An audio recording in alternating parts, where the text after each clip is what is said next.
안녕하십니까. 증시학도TV 시청자 여러분, 투자자 여러분 반갑습니다. 드디어 저희 증시학도TV에서 한국 최고의 제약 바이오 유튜버를 모셨습니다.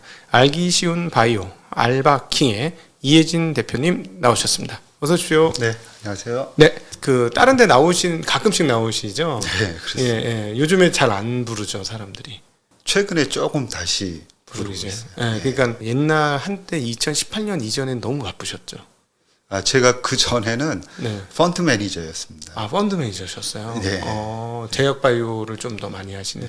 제가 95년도부터 2021년도까지 펀드 매니저로 이제 생활을 했습니다. 그래서 기관 투자가 쪽에 있었고요. 그다음에 운용사 쪽에 미래에셋이나 아니면은 이제 한화자산운용에서 이제 펀드 매니저로 일했었고요. 한 2018년 정도 그 하반기부터 바이오에 대해서 좀 많은 변화 이런 거를 감지하고 그때부터 집중적으로 공부하다가 재작년 21년도에 회사를 나와서 제가 바이오 관련한 인플바이오라는 작은 리서치 회사를 차리고 바이오 관련해서만 집중적으로 좀 공부를 하고 있는 그런 상황입니다. 그렇습니까? 그 회사 다니는 것보다 지금 이렇게 회사 따로 리서치 하시고 유튜브 하시고 하니까 마음은 편하신가요? 어떠셔요? 일단 뭐 제가 하고 싶은 거를 하는 거고 그다음에 이제 바이오라는 게 제약을 하는 사람들, 약을 만드는 사람들, 그리고 이제 벤처 캐피탈에서 투자를 직접 하시는 분 이외에는 사실은 알기도 되게 어렵거니와 이해도도 부족하고 그렇죠. 그래서 그런 갭을 좀 메워보자. 일반 투자자들하고 그리고 이 산업이 일반 투자자들의 호응이 없이는 절대 이제 클 수 없는 산업이거든요. 자금의 한계가 있습니다. 정부에서 지원하는 것도요. 세계 각국 주요 국가의 그 산업 발달을 보더라도 정부의 돈으로 이제 성장하는 게 아니라 일반 투자자들의 그 자금으로 성장을 해야 되는데 우리나라 같은 경우에는 이해도가 상당히 떨어지고 제약 바이오 업계에서 투자자들을 실망시킨 그런 부분들이 있기 때문에 이제 성장하는 데는 아직까지 이제 서로 간에 불편한 점들이 있다고 보고요. 그래서 그 간극을 조금 이제 메우는데 이제 그런 보람이 어느 정도 있다. 그렇게 생각을 하고 있습니다. 근데 사실은 그렇게 얘기를 해주셨으니까 드는 생각 중에 하나는 이거죠. 물론 옛날에 이제 철강, 무슨 자동차, 조선, 기계 이런 쪽은 이제 정부 지원이 엄청나게 많았고, 그다음에 수입도 막아주고 해가지고 체력을 키우게 하고 나서 이제 수출 여건이 되었는데, 바이오는 뭐 정부가 이렇게 지원해주는 게 과거 그런 거에 비하면 적지 않느냐라고 뭐 얘기할 수 있을 것 같기도 해요. 근데 따지고 보면 주식시장 입장에서 보면 우리가 2016년, 17년 그때 이 바이오 열풍이 불었지 않습니까? 2015, 16 뭐 이때죠. 2015에서부터 18년이 이제 가장 하이라이트였고 18년 그때 사실 자금 조달이 엄청나게 많지 않았습니까? 그러면은 다른 업종에 비해서는 자본시장에서 자금 조달은 다른 데보다는 이 제약 바이오가 훨씬 많이 한 게 아닌가 하는 생각도 드는데요. 그 당시에 자금 조달이 상당히 많이 됐고요. 그 당시에 어떻게 보면은 바이오가 태동하는 그런 시기였습니다.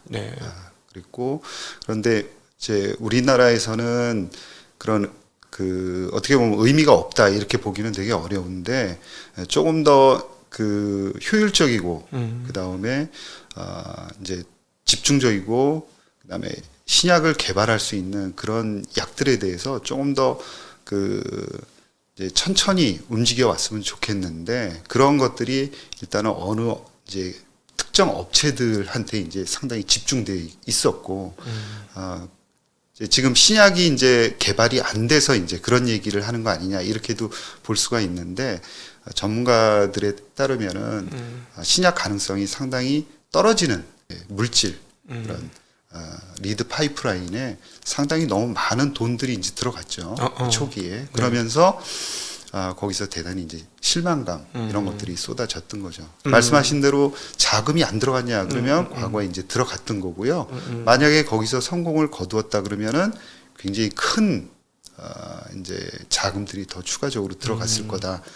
그렇지만 일단은 확률이 상당히 떨어지는 리드 물질에 자금들이 집중적으로 투입이 됐던 거고 거기에 대한 실망감 이런 거에 의해서 지금 전체적으로 이제 영향을 받고 있다 이렇게 봐야 될 것 같습니다. 사실은 뭐 그 말씀을 이제 다시 한번 정리를 해보면 우량 제약 바이오 회사에 그 2018년도에 조성된 그 분위기와 자금들이 들어갔다면 훨씬 더 좋은 결과치가 나올 텐데 돈이 많이 모이니까 사실 어중이 떠중이 뭐가 뛰니 꼴뚜기도 뛴다 뭐 이렇게 말을처럼 사실상 좀 부실하거나 아니면 좀 의도가 좀 일정 수준 불순한 아니면 돈을 향해서 가는 그런 몇몇 그거는 결과론적으로 말씀을 드리면 임상 이상에서 성공을 해야 되는 그 확률이라는 게 있습니다. 네. 10개가 임상 이상에 들어가면 임상 이상을 성공하는 확률이 있고 3상에 들어가면 또 3상의 성공 확률이 있는 거죠. 그렇죠.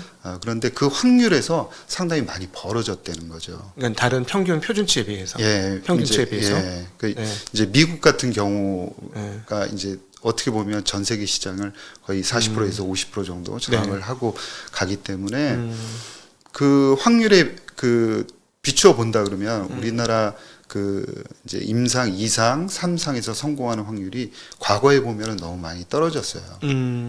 그러다 보니까 그게 이제 올라갈 자격이 충분히 없는 물질들이 올라가니까 근데 그래도 올라갔지 않느냐라고 한다 그러면 그거는 맞습니다.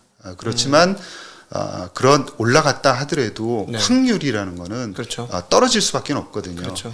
그러니까 FDA에서 임상 3상을 임상 2상에서 통계 수치를 만들어내지 못했다 하더라도 허가해 주는 경우가 있어요. 그거는 현재 약이 없거나 그냥 해볼만 하다라고. 예를 들어 알츠하이머 같은 거. 그러니까 굉장히 그 환자들이 고통받고 있지만 지금 시도하고 있는 약물들이 적다 그러면은 안 해보는 것보다 낫다 이런 거죠. 그래서 어떻게 보면 올라갈 수는 있는데 확률이 굉장히 떨어지는 약물들이 위로 올라갔었고 거기에 초기에 자금들이 몇몇 업체에 완전히 집중이 됐었죠.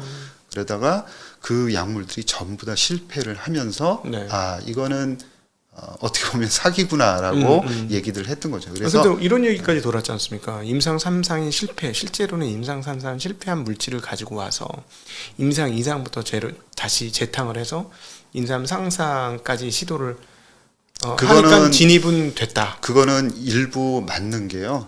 신라젠 같은 경우에도 그 물질들이 임상 이상에서 유의하게 통계 수치가 나오지는 않았었습니다. 그 결과치를 보고 신라젠이 당시에 이제 인수를 했던 거죠. 그리고 그 물질을 가지고 개발을 하게 했던 거고. 그러니까 어떻게 보면 아까 말씀드리지만 그 전문가들이 얘기하는 게 확률이 일단은 떨어지는 물질들로 끝까지 밀고 나갔다. 그러니 확률이 떨어지는 거 아니냐. 그렇죠. 아주 당연한 얘기죠. 당연하죠. 지금까지는 그런 모습을 지금까지는 보고 있는 거죠. 그러면 저희가 이제 여기서 궁금한 거는 그럼에도 불구하고 지금 한국에 있는 제약 바이오 업체, 신약을 개발하고 있는 업체들, 1상, 2상을 진행하고 있는 업체들 중에 똘똘한 기업하고 미래 성장성이 있는 기업들이 분명히 있지 않습니까? 네. 이 물질이 그러니까 객관적으로 봐서 성공을 할지 안 할지에 대한 그런 확률들을 계산하고 이런 것들은 투자자들이 일정 부분 해야 되는 거죠. 왜냐하면 특정 물질이 해외에서 예를 들어서 임상 이상에 실패한 그런 물질들을 가지고 수입을 해서 연구 개발을 한다. 그러면 확률이 떨어지겠구나라고 생각을 하는 거죠. 그래서 약간 의심이나 아니면은 좀 두고 봐야 되겠다 이런 시선으로 봐야 되거든요. 그래서 제가 드리고 싶은 말씀은 어느 정도 그 물질을 보는 눈을 일반 투자자들도 할 수 있는 부분에 대해서는 공부를 하면은 충분히 알 수 있는 부분들이 있다라는 거죠. 과거의 사례들을 이렇게 쭉 보더라도 그런 부분이 충분히 있어요. 그런 물질들. 그런 그 1세대들이 어느 정도 지나고 나면은 그래도 지금 이제 그 다음 세대들이 바이오 세대들이 들어옵니다. 그래서 약간 지금도 충분하지는 않지만 어느 정도 이제 미국과 비슷한 확률로 쫓아가는 그런 기업들이 이제 나오기 시작을 하고 있고요. 그다음에 약물이라든가 미국에서 그 핵심 트렌드를 쫓아가는 그런 약물들이 우리나라에도 들어와 있고 기술적으로도 한번 해볼 만한 기업들이 속속들이 들어와 있는 거죠. 지금 상태에서. 그런데 투자자들이 생각하는 거는 과거에 네. 그런 그 시각을 안경을 쓰고 지금 현재를 보고 있는 거죠. 그래서 네네. 지금 완전히 바뀌었냐? 그렇지 않은 부분들도 있기는 한데 네네. 그게 제가 보기에는 완전히 공존하는 지금 상황입니다. 그래서 네. 요 시기가 끝나고 나면 우리나라도 상당히 성숙한 시장으로 가게끔 되는 거죠. 네네네네. 제가 지금 2023년, 22년, 3년의 이 풍경을 보면 그래서 그런지 헬스케어는 굉장히 좋아요. 바이오메드, 헬스케어는 멀티플을 상당히 시장 평균 대비 높게 받고 성장성을 인정을 받고 있습니다.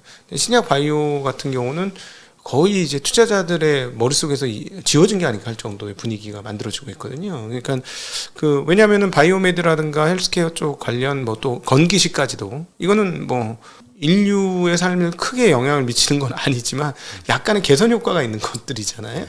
뭐 점을 빼준다던가 피부를 좋게 해준다던가 뭐 피로도를 좀 낮게 해준다던가 술 취하는 걸 좀 덜 취하게 해준다던가 뭐 이런 것들은 눈에 보이니까 오히려 거기는 멀티플을 주는데 말씀하신 대로 진짜 그 신약 회사 정말 큰 레버리지를 가지고 있는 회사들은 아직 제대로 인정을 못 받는 상황 아니냐. 그리고 또 하나는 또 실적이 또 안 나오니까 우리나라가 워낙 실적 베이스로 투자하는 거를 성향적으로 좀 좋아하다 보니까 더 그런 게 아닌가 하는 생각도 들더라고요. 그게 이제 대부분 맞는 말씀이고요. 그 트렌드는 우리나라뿐만이 아니라 미국에서도 그대로 드러나고 있습니다. 예. 그러니까 우리나라만의 고유한 특징이 아니다. 이렇게 이제 결론을 말씀을 드리고 싶은 게 가장 중요한 거는 2년 동안 금리가 상당히 영향을 많이 미친 거죠. 그렇죠. 그래서 미국 같은 경우에도 빅파마하고 신약을 개발하는 바이오텍하고는 상당히 이게 주가 모습이 엇갈렸습니다. 그러니까 평균적으로 바이오텍 같은 경우에도 한 30%에서 40% 정도는 주가가 하락했고요. 네. 그다음에 빅파마 같은 경우에는 작년에 오히려 주가가 일부 상승하는 그런 모습을 보였습니다. 이게 뭐냐면 금리가 급등하는 상황에서 빅파마하고 바이오텍, 그러니까 돈을 아주 잘 벌고 있는 회사와 그렇지 않은 회사의 그런 가치가 상당히 급격하게 벌어질 수밖에 없다는 거죠. 네. 왜냐하면 이제 바이오텍 같은 경우에는 아직 신약을 개발하지 못한 상황이기 때문에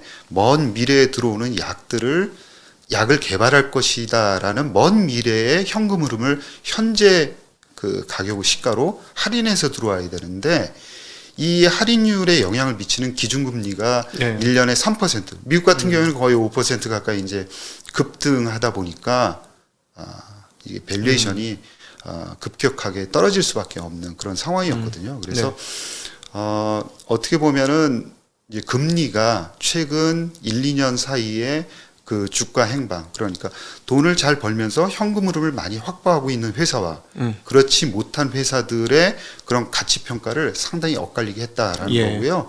내년 뭐 늦어도 초반부터는 금리가 이제 조금씩 인하될 가능성이 있기 때문에 일단 바이오텍한테 점점 유리한 환경이 돌아올 수밖에 없다라는 게 제가 가지고 있는 생각입니다. 저는 개인적으로는 이제 큰 틀에서 이제 제약바이오 매크로에선 그런데 사실은 내용들 한번 살펴보면 신약 회사에 제가 레버리지가 크다고 얘기했던 건 금리를 뛰어넘는 레버리지다라는 생각이 드는 게 지금 그 코로나 백신 만들었던 독일의 바이오엔테크 얘기를 들었어요. 이 회사가 본사가 독일 마르부르크에 있는데 이 마르부르크가 시골 동네 라는 거예요. 그래가지고 맨날 돈 없어서 허덕허덕하는 동네였는데 이 코로나 백신 대박이 터졌지 않습니까? 그래가지고 이 바이오엔텍을 통해서 세수가 10억 유로가 들어온 거예요.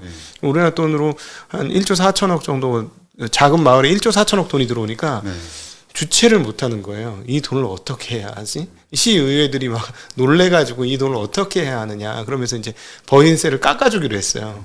오히려 바이오엔텍이 떠나지 않고 여기 있으면서 돈을 벌어주기를 바라면서 이걸 보면서 야, 이게 제약 회사가 한번 건이 터지면 무섭구나 이렇게.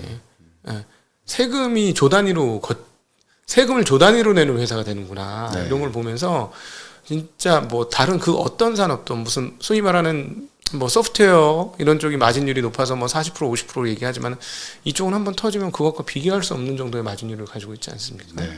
예. 그 제약의 아까 이제 속성이라는 게 정확하게 확률로 드러나거든요. 그러니까 임상을 시작하고 나서부터 신약이 나오기까지의 그런 확률을 보면은 거의 암 치료제 같은 경우에는 5%에서 한 9%그 사이밖에 안 됩니다. 예. 그러니까 100개 중에 5개에서 뭐 9개 정도 네네. 그 사이밖에는 성공을 하지 못하고 나머지는 다 아웃입니다. 네. 그런데 이 5개가 그 모든 파일을 다 가져가는 거죠. 그리고 좀 전에 얘기한 그 바이오엔텍 같은 경우에도 계속 2018년까지 적자였었죠. 네. 네. 돈만 갖다 쓰고 성과는 못 내는 그런 네네. 회사였습니다. 우리나라 업체들하고 다를 게 없는 거죠. 예. 대신 메신저 RNA라는 아주 그 이제 개발 속도가 상당히 빠른 그런 완숙도 높은 그 메신저 RNA 기술을 완숙도 높게 가지고 있었고요. 네. 그 당시에도 지금 이제 홈페이지를 보더라도 임상 2상밖에는 없습니다. 임상 3상이 딱 한 개 있는데 그거를 제외하면은 아직도 임상 2상에 머무르고 있는 회사인 거죠. 그러니까 이제 그 코로나 19가 아니었다 그러면 아직도 임상을 그냥 진행하면서 돈을 벌지 못하. 이거는 모더나도 마찬가지입니다. 그렇죠. 예. 그래서 지금 현재 시점으로 그 기업을 완전히 다 평가하는 건 굉장히 이제 어려운 부분이다 이렇게 생각을 하고요. 언제까지나 어디까지나 이 바이오를 투자할 때는 정확히 확률을 가지고 해야 된다. 사실 네. 모더나 같은 경우에는 그 2017년도에 상장이 되면서 각광을 받았어요. 2천억 넘는 그 당시에 돈을 IPO로다가 끌어모았거든요. 네. 넘버원이었습니다. 그러니까 뭐냐면 약은 만들지 못하지만 메신저 RNA에서 기술력은 있다고 인정을 받은 거예요. 네. 전 세계 사람들한테 인정을 받은 겁니다. 그러니까 제가 드리는 말씀은 그게 대단히 중요하다는 거죠. 예. 그게 성공할지 못할지는 사실은 그 후의 일이고 아무도 모르는 거죠. 그러니까 제약회사들은 다 자기들이 성공한다고 하지만 어차피 확률이라는 게 있기 때문에 실패할 확률이 매우 높다. 그러나 우리가 볼 때는 저 회사는 확률이 높다라는 그 기준을 가지고 회사를 포트폴리오에 넣는 이 자세가 굉장히 중요하다는 거고요. 그래서 초반에 얘기 나왔던 그런 우리나라 초기 1세대 그 회사들을 보면은 확률이 높다라고 볼 수 없는 회사들한테 돈이 들어갔다. 네, 온 대한민국이 집중을 했고 정신을 잃어버렸어요. 예, 잃어버렸죠. 그래서 2019년도에 오히려 굉장히 그 이제 바이오 투자에 집중을 해야 되는 시기라고 저는 생각을 해요. 그 당시에 이제 모더나라든가 그다음에 기본적인 유전자 치료제, 세포 치료제라는 것들이 나오기 시작합니다. 네네. 그런 그 바이러스 치료제 말고요. 그런 유전자 치료제, 세포 치료제가 개념이 나오면서 회사들이 막 상장을 합니다. 그 당시 우리나라는 뭐 몇 개 회사 때문에 아예 설명을 들으려고 하지 않았던 시기거든요. 그래서 그 공백기에 네. 우리나라는 약간 조금 그 중요한 시기를 좀 잃었다 개인적으로는 그렇게 생각하고요. 그리고 나서 코로나가 왔습니다. 네. 코로나 당시에는 사실 혁신이 일어난다기보다는 어떤 그 우리도 이제 백신을 만든다라는 그런 거품들이 있었다 이렇게 생각을 네. 하고요. 예. 그래서 기본적으로는 그 실력을 가진 회사들 그런 회사들이 준비를 하고 있다가 어떤 이런 자기의 그런 그 잘할 수 있는 이 코로나 같은 그런 것들을 만나면서 터졌다 이렇게 봐야 되고요. 한 번에 뭐 파이저 같은 경우에도 50조 원 이상을 벌어들였고 아까 말씀하신 바이오엔텍 같은 경우에도 캐시플로우만 30조 원 이상을 빨아들인 거거든요. 네. 그러니까 우리가 생각할 때 어떻게 보면은 이런 아날로그식의 매일 주가를 보거나 이렇게 해서는 답이 안 나오고 어떤 그 포트폴리오 중에 가지고 있는 업체가 약을 만들면서 디지털식으로 한 번에 뛰는 이런 속성들을 가지고 있기 때문에 절대적으로 그런 그 자격을 갖춘 회사들로 포트폴리오를 형성할 때 이 나머지 회사들이 망가지더라도 한 개의 회사가 우뚝 서면서 전체 수익률을 만회하는 그런 구조가 바이오의 기본적인 속성이다 이렇게 생각을 합니다. 그러니까 바이오 투자는 확률 게임이니 그 확률을 그 높은 기업들을 포트폴리오로 편입을 해서 진짜 벤처 캐피탈 하듯이 맞습니다. 주식 투자를 해야만 예, 한다. 예. 그 표현이 정확히 맞습니다. 맞습니다. 그러니까 주식 투자도 벤처 캐피탈처럼. 그러니까 우리가 벤처 캐피탈 저도 이제 그런 일을 했었지만 확률이 상당히 떨어지는 걸 압니다. 그렇지만 그 종목이 아까 말씀드린 대로 임상 일상 들어갔을 때 성공할 확률이 예를 들어서 9%다. 그러면은 어떻게 하면은 10%, 12%로 그 종목 그 가능성이 있는 회사들을 한번 편입을 할까. 그런 종목들이 예를 들어서 한 10개 정도 편입이 됐을 때 분명히 이 전체 펀드는 우량한 펀드다 이렇게 얘기할 수 있고요. 나중에 한 5, 6년이 지났을 때 수익률이 분명히 높게 나올 수밖에 없다라는 거죠. 그래서 어떻게 하면 확률을 올릴 수 있을까 하는 문제지 되냐 안 되냐라는 문제로 가져가서는 바이오는 어렵다라는 거죠. 듣고 보니까 사실 이게 100배 수익이 나는 영역이니까요. 그 말씀대로 10종목에 한 종목만 터져 그 한 종목에 100배가 터질 수가 있는 영역이라 맞습니다. 그 말씀이 그렇게 되는 것 같은데 저는 사실은 최근 그 한국 바이오 업체들이 너무 돈을 자금 조달을 쉽게 해서 투자자의 돈을 흥청망청 해서 결국 뭐 제대로 사업도 일으키기 전에 돈 다 쓰고 그거 아니냐 하는 생각이 들었었는데 말씀을 듣고 나니 몇몇 소수업체는 그렇게 돈을 여기저기 다 땡겨서 흥청망청하지만 상당히 많은 기업들은 지금 허덕허덕하겠네요. 돈이 맞습니다. 없어서. 그리고 우리나라 업체들뿐만이 아니라 전 세계적으로 지금 구조조정을 이제 누가 시켜서가 아니라 생존을 위해서 지금 하고 있는 상황이다 이렇게 봐야 되고요.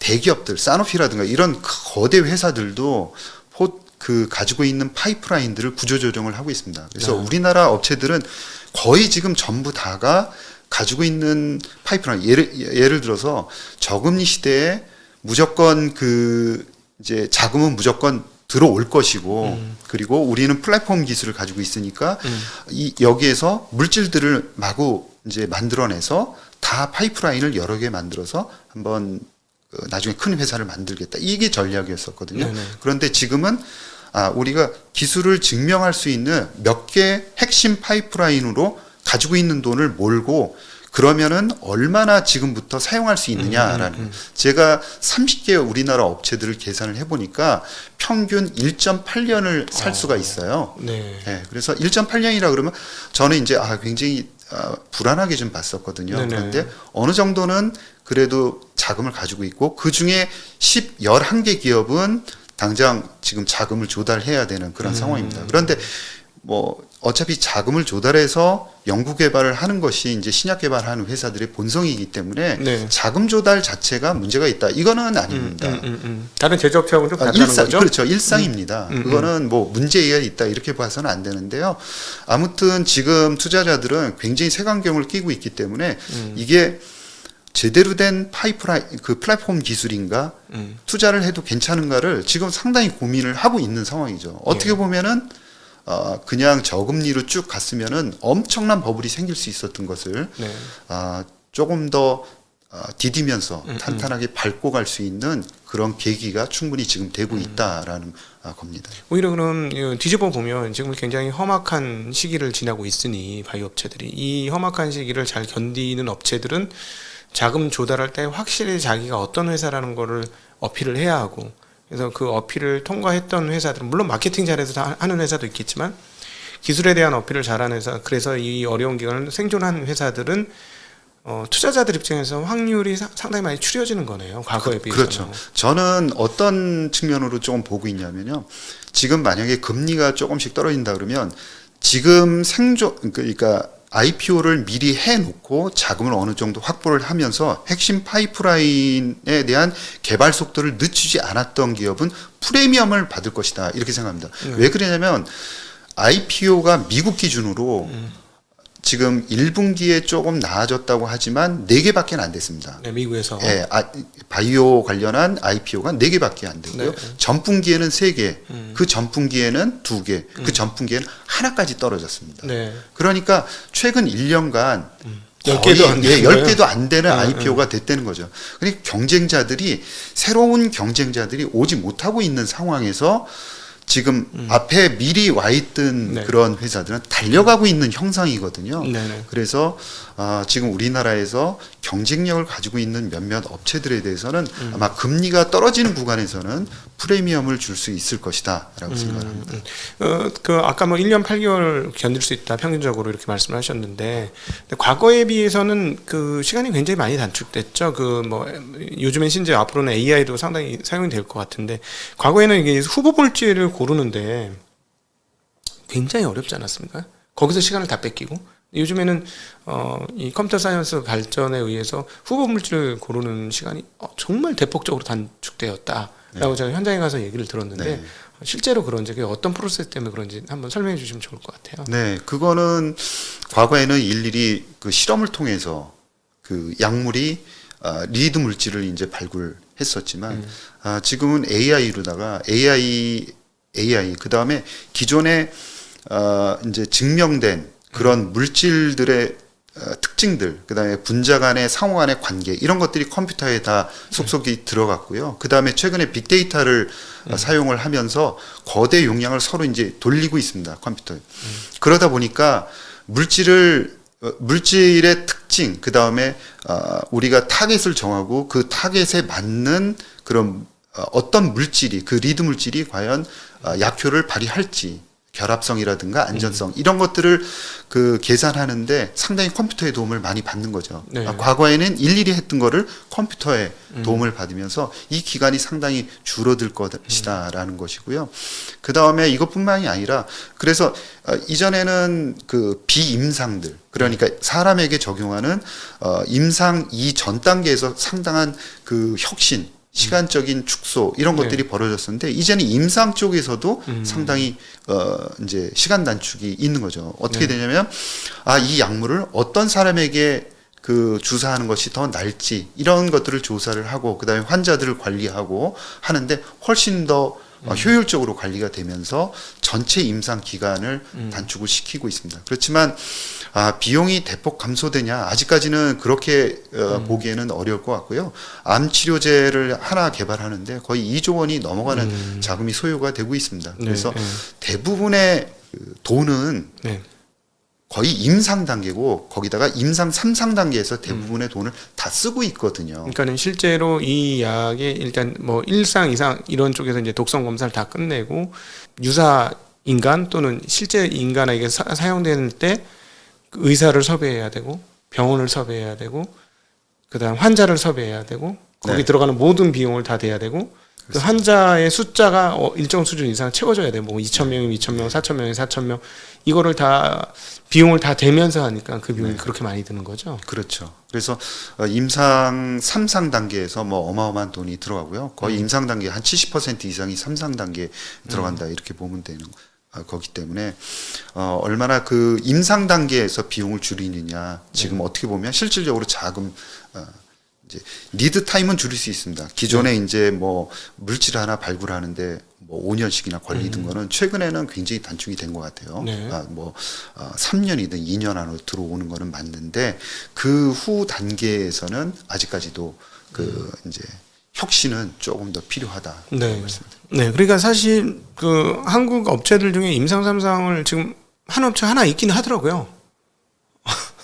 게임 회사가 이걸 하고 있어요. 그래서 너무 신기하다 이렇게 보고 있는데 뭐 전 회사의 역량을 다 넣어서 뭐 한 1,000억 가까이 돈을 꼽아 넣더라고요. 근데도 그것도 제가 보기엔 그게 가능할까 하는 생각이 드는데 결국 돈이 많이 드니 한국의 제약업체들은 임상 3상까지 끌고 가는 거는 쉬운 일이 아니다는 건 이제 많은 투자자들이 알고 있고 그럼 결국은 임상 3상 전 단계에서 그 3상을 할 수 있는 회사 빅파마나 이런 유력한 회사에다 팔아야 되는데 우리 그 이혜진 대표님께서 하신 말씀 중에 하나가 한국 바이오 기업들은 어디다 팔지 생각도 안 하고 자기 거 열심히 연구만 한다.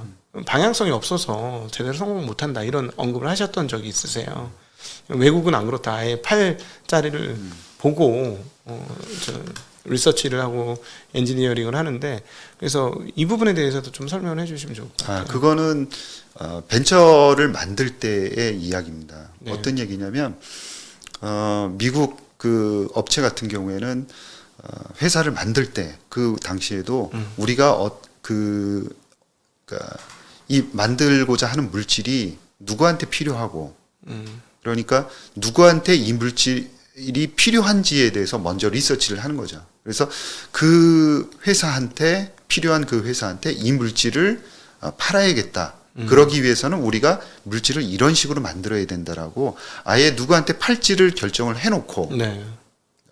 그거를 이제 약물을 개발을 하는 거죠. 근데 과거에는 이제 우리나라 같은 경우에는 우리가 이런 기술을 가지고 있으니 우리 이런 걸 한번 만들어 보자 이런 식이었던 거죠. 그렇기 때문에 이제 어떻게 보면은 시장에서 요구하는 물질들을 우리가 이제 개발을 해서 이런 식으로 개발해야 된다라는 생각을 가지고 있는 거고 우리가 이런 물질을 그냥 개발할 거고 나중에는 우리가 신약을 만들어서 크게 될 것이다 이렇게 생각하는 거고 천지 차이거든요. 그거는 어떤 데서 차이가 나냐면 데이터를 관리하는 데서부터 차이가 납니다. 네. 우리가 저 회사한테 우리 물질을 초기 단계에서 인정을 받으려면 왜 그러냐면 대부분의 의미 있고 좋은 그런 치료 물질들은 임상 들어가기 전에 수출이 많이 됩니다. 네. 그러니까 한 60% 이상은 비임상 단계에서 빅파마가 사간다 이렇게 봐야 되는 거죠. 예. 아주 억지로 얘기한다 그러면 비임상에 수출을 하지 못했다 그러면은 문제가 있는 거 아니야? 심지어는 이렇게까지 얘기할 수 있을 정도입니다. 네네. 예. 그렇기 때문에 그 회사들은 아예 초기 단계에 기술 수출하기 위해서는 그 이제 수출을 하고자 하는 그 큰 회사의 입맛에 맞게 전체 데이터를 관리한다라는 그런 측면이 강한 거고요. 임상 3상까지 온 물질들은 사실 그 다음번부터는 상업화를 고민하지 않을 수가 없습니다. 그러겠죠. 예. 그렇기 때문에 마케팅 그런 그 체인도 가지고 있지 않은 우리나라 회사가 미국에 가서 약을 판다. 이거는 굉장히 어려운 일이지 그렇죠. 않습니까? 네. 그렇기 때문에 대부분 일본에서도 큰 그 빅파마는 아니지만 글로벌 파마 같은 회사들도 약을 개발하고 나서는 미국의 이제 글로벌 파마하고 같이 협업을 해서 미국 시장을 같이 뚫는 거죠. 그들은 이제 미국 시장 그 약을 얼마나 잘 팔지 그 네트워크라든가 이런 것들을 다 가지고 있기 때문에 같이 협업해서 팔고 대신 이제 이익을 쉐어하는 게 더 낫다. 이런 이제 판단을 하는 거죠. 우리나라 업체들도 사실 그런 것들을 굉장히 지금 염두에 두고 있는 거거든요. 네. 그래서 빅파마하고 뭐 이제 하는 게 부끄럽거나 아니면은 우리 스스로 못하니까 굉장히 한계가 있다 이렇게 생각할 건 아니다라는 거죠. 네. 그렇게 하면서 나중에 체력도 키우고 미국에 있는 그 이제 그 판매 네트워크를 가지고 있는 회사와 같이 협업을 하면서 나중에는 이제 힘을 키워서 팔 수도 있는 거라고 생각을 하거든요. 근데 지금은 훨씬 거기에 미치지 못하기 때문에 임상 가능하다 그러면 임상 이상 단계에서 그 통계적인 그런 그 의미, 그다음 POC 이런 거를 증명을 한 다음에 비싼 가격에 파는 그런 회사들이 아마 속속들이 나올 거고 우리나라에도 그런 회사들이 거의 글로벌 파마로 성장할 가능성이 있다라는 거죠. 그래서 우리 이제 조금 지금 봐서는 좀 부족한 면이 있고 답답한 측면이 있거든요. 그런데 그런 같이 이제 그런 쪽의 방향을 틀고 지금 가고 있는 회사들도 우리나라에서 이제 있다고 보기 때문에 이제 그런 회사들에게 좀 집중하는 그런 투자가 유용하다. 네.